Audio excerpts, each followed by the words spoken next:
day, Billy and Bobby were playing football in the garden. Bobby kicked the ball.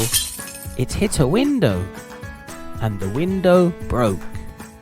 When Billy tried to get the ball back, he cut his finger, and it bled a little. Billy's mother put a bandage on his finger, and 10 minutes later, they continued playing football.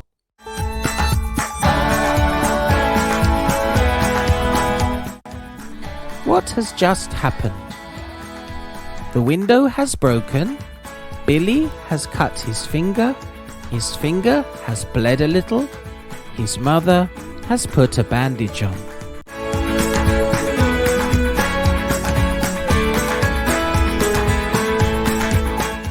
Thanks for watching, and I hope you learned some irregular verbs today, and see you in the next video.